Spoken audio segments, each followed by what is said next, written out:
بسم اللہ الرحمن الرحیم۔ محترم دوستو، جیسا کہ آپ کو معلوم ہے کہ عقیدہ خلافت و امامت کے حوالے سے ہم آپ سے کچھ دنوں سے آپ کے ساتھ ہم مخاطب ہیں، تو اس حوالے سے جن لوگوں کا یہ عقیدہ ہے کہ اللہ تعالیٰ کی طرف سے امام مبعوث کیا جاتا ہے رسول کی طرز پر، اور اس کا اعلان رسول کی زبانی کروایا جاتا ہے، البتہ انعقاد اور تعین وہ اللہ کا اختیار ہے، اور اللہ تبارک و تعالیٰ اس کا تعین کرتے ہیں اور پھر رسول سے اس کا اعلان کرواتے ہیں علیہ السلام سے۔ تو اس دعوے کے متعلقہ جو ان کے دلائل ہیں، ان دلائل میں سے کچھ آپ کے سامنے پیش کیے جا چکے ہیں، اور آج ان کی جو دلیل ہے، یعنی ان کے خیال کے مطابق اور ان کے ظن و گمان کے مطابق ان کی جو بڑی دلیلیں ہیں، ان دلیلوں میں سے ایک دلیل یہ بھی ہے، وہ جو مشہور حدیث ہے نبی کریم صلی اللہ تعالیٰ علیہ وسلم کا فرمان، من کنت مولاہ فہذا علی مولا۔ یہ حضرت علی رضی اللہ تعالی عنہ کی خلافت و امامت من جانب اللہ کے حوالے سے ان کی بہت بڑی دلیل ہے، اور ان کے نزدیک ان کے خیال کے مطابق یہ بڑی مضبوط دلیل ہے۔ یہ حدیث جو ہے، اس بارے میں کوئی ابہام نہیں رہنا چاہیے، کوئی شک نہیں رہنا چاہیے۔ جس طرح کہ ہمارے ہاں عام طور پر یہ ماحول پایا جاتا ہے کہ محاذ آرائی کا جو ماحول ہے اور رسہ کشی کا جو میدان ہے، محاذ آرائی کے ماحول میں اور رسہ کشی کے میدان میں لوگ کس بے احتیاطی کا شکار ہوتے ہیں کہ کئی لوگ ایسے منصہ شہود پر موجود ہیں کہ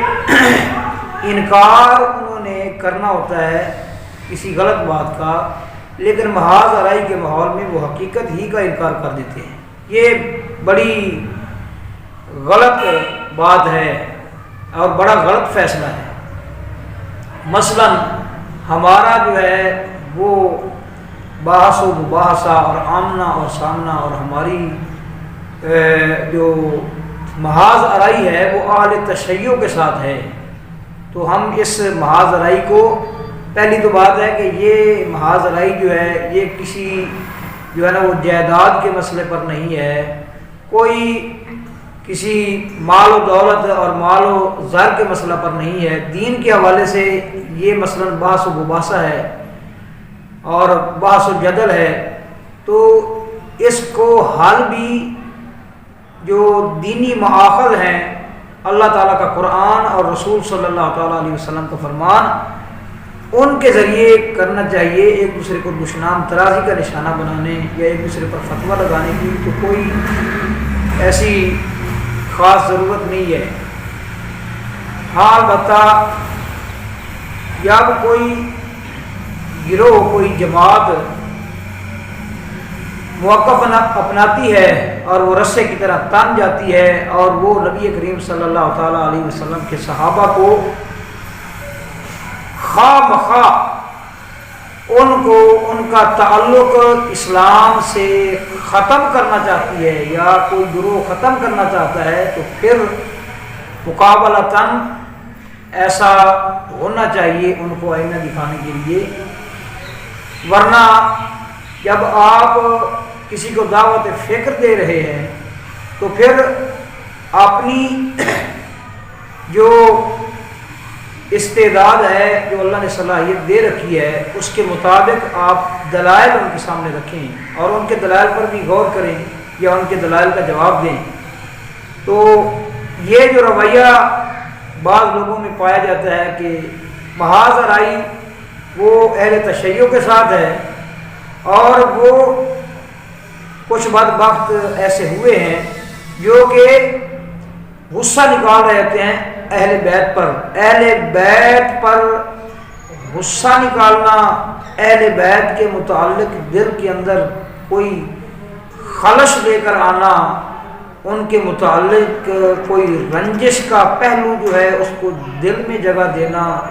جو بندہ ایسا کرتا ہے وہ سمجھ لے کہ وہ اپنے ایمان کا بہت بڑا نقصان کر رہا ہے. اس سے بڑھ کر اور نقصان کیا نہیں جا سکتا. تو میرے بھائیوں، یہ جو دلیل ہے من کنت مولاہ فہذا علی المولا، اس پر انہوں نے بڑا ہی جو ہے نا وہ زور دے رکھا ہے، شور قیامت برپا کر رکھا ہے اپنی کتابوں کے اندر. حدیث کی ان کی جو کتابیں ہیں ان کے اندر، اور جو ان کی خلافت و امامت کے موضوع پر لکھی جانے والی کتابیں ہیں ان کے اندر یہ کتاب جو ہمارے سنی مصادر ہیں، مثلا مسند احمد، یہ روایت اس کے اندر بھی موجود ہے، یہ روایت ترمذی کے اندر بھی موجود ہے، یہ مشکات کے اندر بھی موجود ہے، یہ علامہ ذہبی کی تاریخ الاسلام میں موجود ہے، یہ ان کی کتاب سیر اعلام النبلہ میں موجود ہے. یہ بہت سی سنی جو کتابیں ہیں، اہل سنت کی کتابیں، ان کتابوں کے اندر بے شمار کتابوں کے اندر یہ روایت پائی جاتی ہے. اور ابن حجر مکی الہیثمی، ایک ہیں ابن حجر اسقلانی جنہوں نے فتح الباری کی شرح کی ہے، اور ایک ہے ابن حجر مکی الہیثمی، بعض لکھتے ہیں ان کو، بعض لکھتے ہیں الہیثمی. ان کی جو کتاب ہے الصواعق المحرقہ، اس کے اندر انہوں نے لکھا ہے کہ یہ روایت جو ہے اس کے 200 طرق موجود ہیں حدیث کی کتابوں کے اندر. 200 طرق، 200 سندوں کے ساتھ یہ حدیث روایت ہے، اور محدثین نے اس بارے میں فیصلہ دیا ہے کہ یہ بالکل صحیح حدیث ہے. ہاں البتہ اہل تشیع جس تناظر میں یہ روایت پیش کرتے ہیں، اور اس روایت کے دامن سے جو نتیجہ وہ برآمد کرنا چاہتے ہیں، اس پر غور کرنے والی بات ہے. کیا وہ نتیجہ یہاں سے نکلتا ہے؟ کیا ان کا دعویٰ جو ہے اس کے پیچھے کوئی حقیقت ہے یا نہیں ہے؟ یہ چیزیں جو ہیں وہ غور طلب ہیں. وہ کہتے ہیں جی یہ روایت اللہ کے نبی صلی اللہ تعالیٰ علیہ وسلم نے مثلا یہ ارشاد کب جو ہے نا وہ یہ فرمان جو ہے وہ ارشاد فرمایا، اور کس موقع پر آپ علیہ الصلوۃ والسلام نے یہ الفاظ ادا کیے. یہ شیعہ اور سنی جو کتب ہیں، تمام کتب کے اندر اس کا احوال لکھا ہوا ہے. اب بات یہ ہے کہ یار لوگ جب مخاطب کرتے ہیں اپنی کتابوں کے اندر، ہم لوگوں کو مخاطب کرتے ہیں، تو وہ اس روایت کا باقی سارے کا سارا حصہ جو ہے نا وہ چھوڑ دیتے ہیں، اور وہ سٹینڈ یہاں سے لیتے ہیں کہ غدیر خم کے موقع پر پہنچے اللہ کے نبی صلی اللہ تعالیٰ علیہ وسلم، جب وہاں لوگوں نے پڑاؤ کیا تو آپ علیہ الصلوۃ والسلام ایک اونچی جگہ چلے گئے، کیونکہ یہاں آیت نازل ہوئی ہے بلغ ما انزل الیک فَإِن لَّمْ تَفْعَلْ فَمَا بَلَّغْتَ رِسَالَتَهُ. ان کی تفاسیر کے اندر یہ لکھا ہوا ہے کہ یہ آیت اس مقام پر اتری ہے، اور اس آیت کے اترنے کے بعد اللہ کے نبی صلی اللہ علیہ وسلم نے حضرت علی کو بلایا، اونچی جگہ کھڑے ہوئے، ان کا ہاتھ پکڑا اور بلند کیا اور کہا من کنت مولاہ فہذا علی مولا. لیکن سب سے پہلی یہ بات جو ہے نا وہ حضرت علی رضی اللہ تعالیٰ عنہ کو پاس بلانے والی، اور یہ اعلان جو ہے یا یہ ارشاد فرمانے والی یہ بات، اس سے کوئی اختلاف نہیں ہے، بالکل اسی طرح ہی ہوا ہے. لیکن کچھ اور باتیں جو ہے نا وہ اس ضمن میں، اس معاملے میں غور طلب ہیں. اس دن میں نے ایک گفتگو سنی ہے مفتی اسحاق مدنی صاحب کی، وہ بھی یہ بات کہہ رہے تھے اور بالکل اصولی بات کہہ رہے تھے کہ اس موقع پر اگر حضرت علی رضی اللہ تعالیٰ عنہ کی خلافت و امامت کا اعلان مقصود تھا تو پھر یہ اعلان اس مقام پر ہونا چاہیے تھا، میدان عرفات کے اندر، جہاں سب کے سب لوگ موجود تھے. میدان عرفات کے اندر جہاں سارے علاقوں کے لوگ موجود تھے۔ جب آپ غدیر خم کے مقام پر پہنچے تو وہاں تو اللہ کے نبی صلی اللہ تعالیٰ علیہ وسلم کے ساتھ فقط دو قسم کے، دو علاقوں کے لوگ موجود تھے، ایک یمن کے لوگ موجود تھے اور ایک مدینے کے لوگ موجود تھے، باقی لوگ تو گھروں کو جا چکے تھے۔ خلافت کا اعلان کرنا تھا، امام کا تعارف کرانا تھا، تو یہ تو بڑا اہم مسئلہ تھا، اور یہ پیغام تو جو اللہ کے نبی صلی اللہ تعالیٰ علیہ وسلم کے پاس میدان عرفات میں لوگ جمع ہوئے، یہ پیغام تو وہاں نشر کرنا چاہیے تھا تاکہ ہر ایک بندے کو پتہ چلے کہ علی رضی اللہ تعالیٰ عنہ کو خلیفہ و امام مقرر کر دیا گیا ہے۔ مگر جب اکثریت لوگوں کی اپنے اپنے علاقوں اور گھروں کو چلی گئی تو پھر نبی کریم صلی اللہ تعالیٰ علیہ وسلم نے وہاں یہ اعلان کیوں کیا ہے؟ پھر تو وہاں میدان عرفات میں زیادہ مناسب تھا کہ میدان عرفات میں اعلان کرایا جاتا، اور اہل سنت کے جو مصادر ہیں، تفسیری مصادر، ان تمام کے اندر یہ بات بڑے مضبوط دلائل کے ساتھ لکھی ہوئی ہے کہ بلغ ما انزل الیک، یہ جو آیت کریمہ ہے یہ خطبہ حجۃ الوداع کے آغاز سے پہلے میدان عرفات ہی میں نازل ہوئی ہے کہ آپ خطبہ حجۃ الوداع کے ذریعے ان کو جو آخری پیغام آپ نے دینا ہے وہ دے لیں۔ ایک تو ہوئی یہ بات کہ پھر غدیر جو ہے نا وہ جو خم ہے، غدیر خم، وہاں یہ اعلان نہیں ہونا چاہیے تھا، پھر عرفات میں ہونا چاہیے تھا جہاں سارے لوگ موجود تھے۔ اور دوسری بات یہ ہے کہ روایت کا جو تناظر ہے، یہ روایت جس حدیث کی کتاب میں بھی مذکور ہے اور مرقوم ہے، اس کا جو تناظر وہاں تحریر ہے، اس تناظر کو کیوں غائب کیا جاتا ہے؟ اللہ کے بندو، اگر آپ کا یہ عقیدہ حق بجانب ہے اور آپ اس میں جو ہے وہ آپ کے پاس مضبوط دلائل موجود ہیں، تو پھر اس معاملہ میں اس طرح کی کلا بازیاں کھانے کی کیا ضرورت ہے، اور اس قدر اضطراب اور پیچ و تاب کی کیا ضرورت ہے، اور اس قدر جو ہے وہ غلط بیانی اور اس قدر حقائق کی روپوشی کیوں ہے؟ اس حدیث کا، اس روایت کا جو تناظر ہے وہ لوگوں کے سامنے آپ لوگ کیوں نہیں رکھتے؟ آدھی روایت کیوں لوگوں کے سامنے رکھتے ہیں اور پوری کیوں نہیں رکھتے؟ اس روایت کا کیا تناظر ہے؟ اہل سنت کی کتابوں میں یہ صرف روایت تو نہیں لکھی ہوئی، اس کا تناظر بھی لکھا ہوا ہے، وہ کیوں غائب کر دیا گیا ہے مناظرے کی کتابوں میں اور دلائل کی کتابوں میں؟ اور جب آپ دعوت فکر دیتے ہیں اہل سنت کو تو وہ کیوں غائب کیا ہے؟ سچے لوگ جو ہوتے ہیں، جن کا دامن جو ہے وہ سچ کے ساتھ لبریز ہوتا ہے، انہیں تو اس طرح کی کلا بازیوں کا اور شاطر بازیوں کا اور چلاکیوں کا اور اس قدر دھوکوں کا انہیں تو کوئی اس کی ضرورت نہیں ہوتی۔ تناظر کیا ہے روایت کا؟ تناظر یہ ہے کہ اہل یمن جو ہیں ان میں سے کچھ لوگوں نے نبی کریم صلی اللہ تعالیٰ علیہ وسلم سے شکایت کی، حضرت علی کی شکایات کی، جو یمن کے اندر حضرت علی رضی اللہ تعالیٰ عنہ نے ترازوئے عدل قائم کرتے ہوئے اموال کی تقسیم میں جو منصفانہ کردار ادا کیا اور جس کا حق بنتا تھا اس کا حق دیا، جس کا نہیں بنتا تھا تو حضرت علی رضی اللہ تعالیٰ عنہ نے انکار کر دیا کہ نہیں، یہاں یہ معاملہ نہیں چلے گا، یہاں حقدار کو حق ملے گا اور جس کا حق نہیں بنتا اس کو نہیں ملے گا۔ اور حضرت علی رضی اللہ تعالیٰ عنہ اس بارے میں ویسے ہی بڑے حساس تھے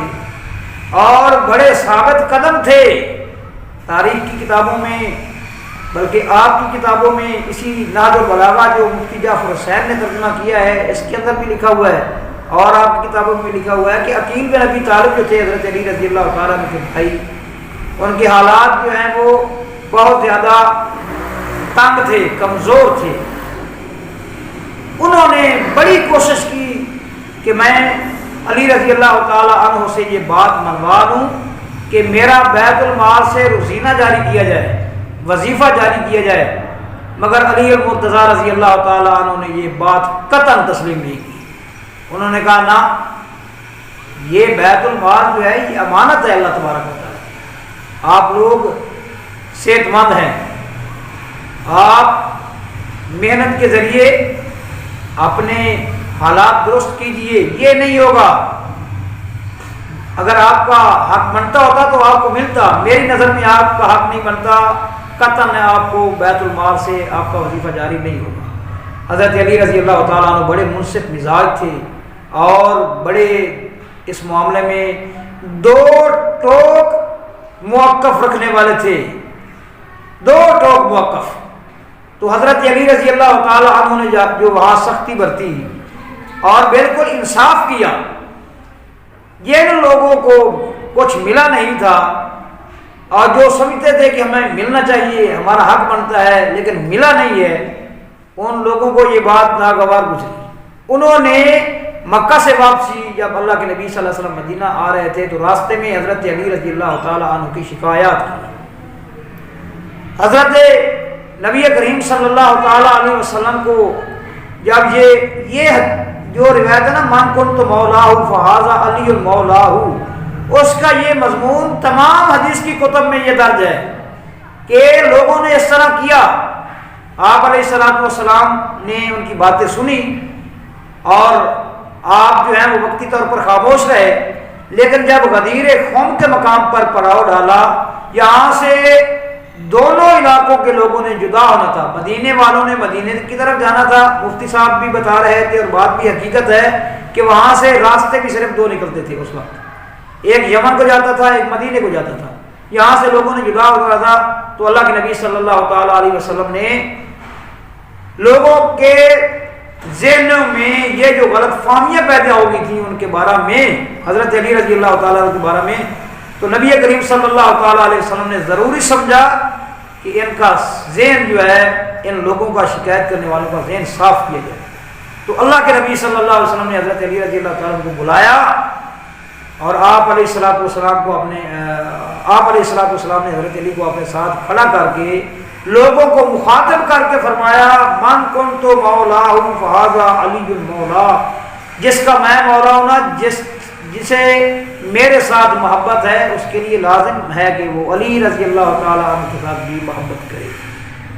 بالکل اس بات میں کوئی شک نہیں, بالکل صحیح حدیث ہے. حضرت علی رضی اللہ تعالیٰ عنہ مومنوں کے مولا ہیں, ان کے محبوب ہیں,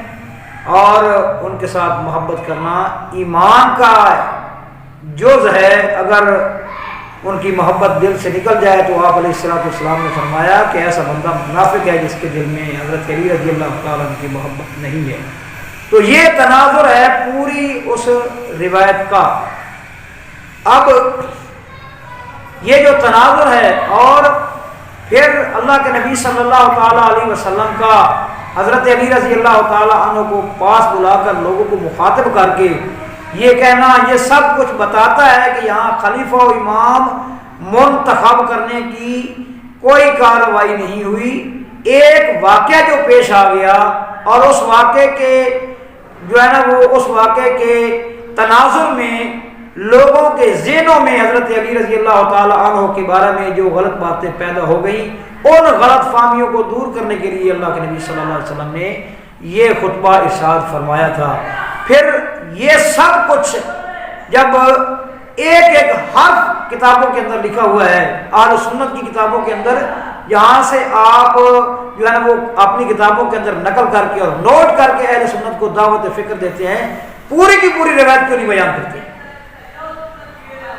پوری کی پوری روایت بیان کرنی چاہیے. اور مفتی صاحب کی یہ بات بالکل 100% ٹھیک ہے کہ اگر اعلان خلافت مقصود ہوتا تو پھر اعلان وہاں کیا جاتا میدان عرفات میں. اور یہ جو یہاں اللہ کے نبی صلی اللہ علیہ وسلم نے یہ جو الفاظ ادا فرمائے ہیں ان کے حق میں, مسلمانوں نے حضرت عمر سمیت تمام نے ان کو مبارکیں بھی دی کہ آپ مومنوں کے مولا بن گئے ہیں. تو یہ اس وجہ سے نبی کریم صلی اللہ تعالیٰ علیہ وسلم نے یہ الفاظ ادا فرمائے تھے. اور آخری بات اس ضمن میں یہ ہے کہ آپ لوگ جو ہیں, آپ لوگوں کا یہ اصرار ہے کہ خلیفہ و امام کو مقرر ہونا چاہیے, خلیفہ و امام کو مقرر ہونا چاہیے. تو یہ جو لفظ ہے مولا, یہ کثیر المعنی ہے. صاحب لغات جو ہیں, صاحبان لغات, انہوں نے 17 معنی لکھے ہیں اس لفظ مولا کے, 17 معنی. تو اللہ کے نبی صلی اللہ تعالی علیہ وسلم تمہارے کہنے کے مطابق آخری پیغام دینا چاہتے تھے اہل کائنات کو بھی اور جو لوگ وہاں موجود تھے ان کو بھی کہ یہ تمہارا امام اور خلیفہ ہے جس کی تم نے اتباع کرنی ہے، پیروی کرنی ہے۔ اس امام اور خلیفے کے انعقاد پر یقین کرتے ہوئے اور انہیں خلیفہ تسلیم کرتے ہوئے آگے امت نے اپنا سفر جو ہے نا وہ ایمانی سفر شروع کرنا تھا اور جاری کرنا تھا۔ تو میرے بھائی پھر سوال بنتا ہے، پھر اللہ کے نبی صلی اللہ تعالیٰ علیہ وسلم نے خلیفہ اور امام کے لفظ کیوں نہیں استعمال کیے؟ اتنا ضروری اور اہم مسئلہ تھا تاکہ بالکل واضح الفاظ میں لوگوں کو پیغام پہنچے کہ وہ خلیفہ اور امام بن چکے ہیں اللہ کے نبی کی طرف سے، اور یہ اعلان اللہ نے کروایا ہے۔ پھر تو لفظ خلیفہ اور امام کا جو ہے نا استعمال ہونا چاہیے تھا، نہ کہ وہ لفظ استعمال ہونا چاہیے تھا جو کہ کثیر المعنی ہے، تاکہ کسی قسم کی گنجائش ہی نہ رہتی اور بالکل معاملہ جو ہے وہ چھٹ جاتا اور کسی کو اس بارے میں ابہام اور اشکال پیدا نہ ہوتا۔ لیکن ایسا نہیں ہوا، خلیفہ و امام کا لفظ اللہ کے نبی نے استعمال نہیں کیا، مولا کا لفظ استعمال کیا ہے، اور وہ بھی اس کا تناظر بھی روایتوں میں موجود ہے کہ اللہ کے نبی صلی اللہ تعالیٰ علیہ وسلم نے کیوں یہ الفاظ ادا کیے، ان لوگوں کی غلط فہمیوں کو اور ان کے دلوں کے اندر جو رنجش پیدا ہو چکی تھی اس رنجش کو ظاہر کرنے کے لیے اللہ کے نبی نے فرمایا جو مجھ سے محبت کرتا ہے وہ علی سے بھی محبت کرے۔ یہ ہے من کنت مولا فہذا علی مولا، اس روایت کی تمام تر حقیقت، اور یہ ان کے دلائل میں سے بڑے دلائل میں سے ایک دلیل ہے جو میں نے آپ کے سامنے رکھی ہے۔ لیکن اس دلیل سے جو کچھ یہ برآمد کرنا چاہتے ہیں وہ قطعاً برآمد نہیں ہوتا، وہ قطعاً برآمد نہیں ہوتا۔ اللہ سے دعا ہے کہ اللہ تعالیٰ سوچنے کی اور سوچنے کے بعد فیصلہ کرنے کی توفیق